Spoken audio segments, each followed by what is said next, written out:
Tuesday, April 7th.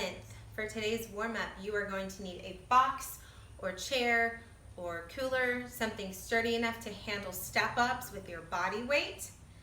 Second, you are going to need a light dumbbell that you can do some bent over rows with. Third, if you have it, your glute band. If you don't have it, no big deal. First, you guys need to do a 200-meter run. We're just gonna run 30 seconds out in one direction, 30 seconds back in. See you when you come in. Next, you've got a set of fence drills. You're gonna hold onto the wall or something sturdy. We're gonna go forward and back, swinging the leg 10 times. Face the wall, across the body and out, making sure the knee turns up 10 times. Then we're gonna go knee to the chest and back. Just like a donkey kick, 10 times. You need to do 10 swings in each direction on each leg. This next part of our warm-up, everything we're gonna go through 2 rounds. First thing being 20 pelvic raise. Now this is what you will want to use your glute band for. If you have it, I'm gonna put my legs through. Make sure it's somewhere above my knees. Lay on the floor. If we don't have a glute band, no big deal. You're just doing pelvic raises.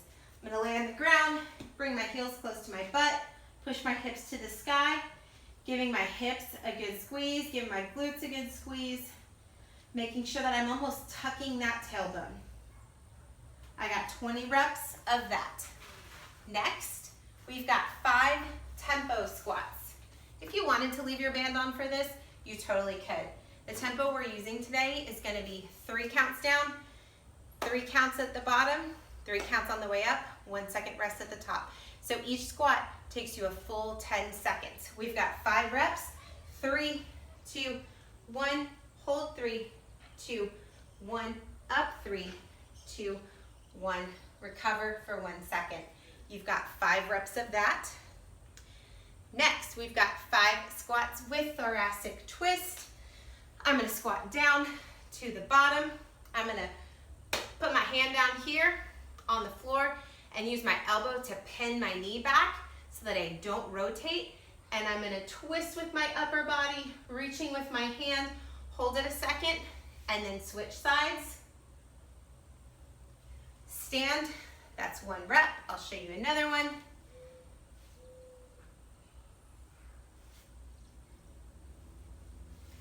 Stand, that is 2 reps. Next, we've got plank, down dog, toe taps. So we're gonna start in a plank position. I'm squeezing my butt, I'm squeezing my legs, I'm squeezing my abs in. I'm gonna move to a down dog, reach, touch opposite hand to opposite foot, come back to the plank, back to down dog, opposite hand to opposite foot, back to my plank.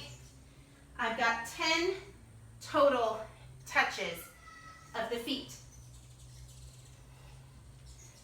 Every rep counts on those. 1, 2, 3, all the way to 10 total toe taps.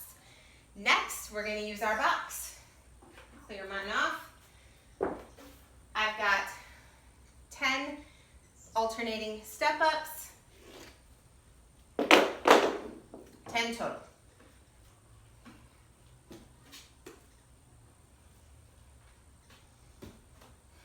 I know you guys, not everybody has a box, so don't worry too much about height.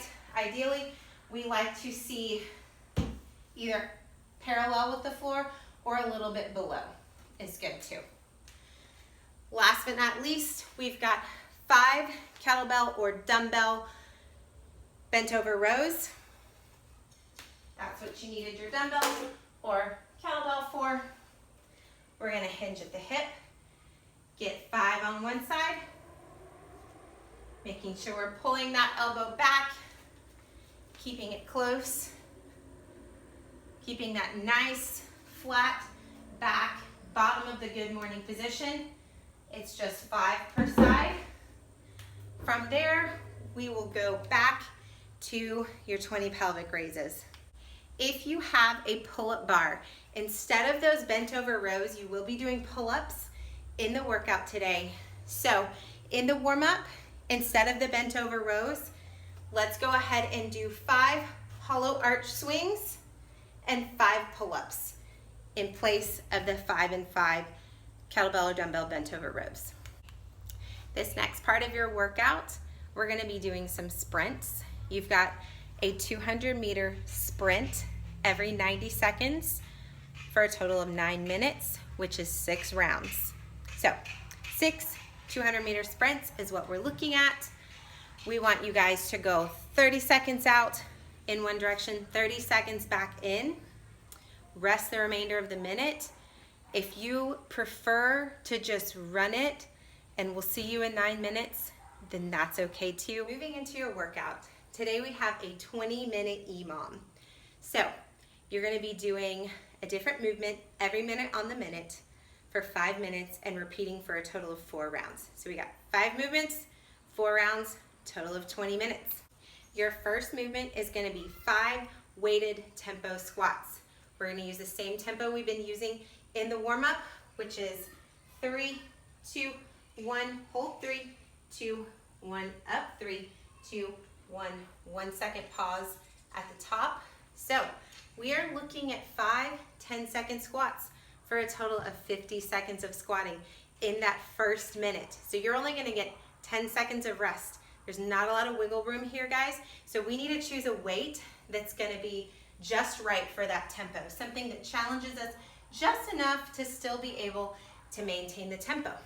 Now, this type of squat you choose to do is gonna be based on the equipment that you have. If I have a barbell, for instance, I could choose to do back squat, my personal favorite, or I could choose to do front squat. Maybe overhead squat if you really feel like it. It's weighted, but that would be very difficult, especially that hold at the bottom. But it's all about the challenge, guys.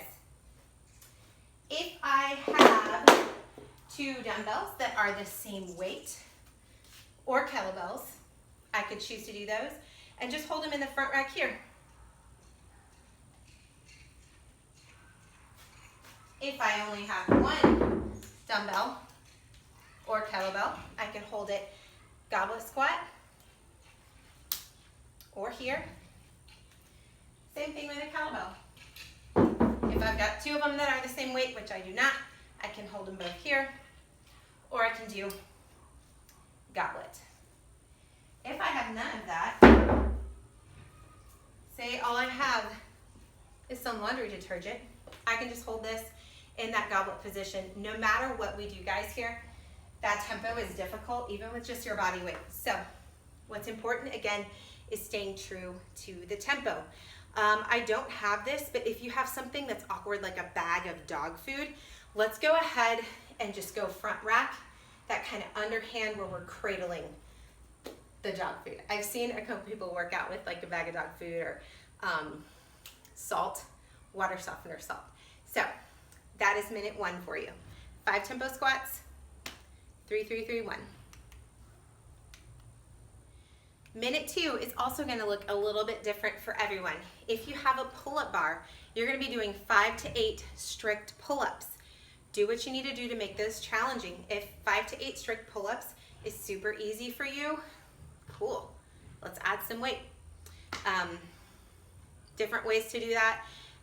You could even hold a dumbbell in between your feet if that's all you have the ability to do, or a plate in between, squeezed in between your thighs. Something to make it hard, guys. Or if you don't have any weight to add to yourself comfortably, you could make it a tempo and you can do a negative on the way down, something like that. Make it challenging, make it tough. If you do not have a pull-up bar, you are going to be doing 8 per side of a kettlebell or dumbbell, bent over row, just like we did in the warm-up. If you have an awkward object, you may use that.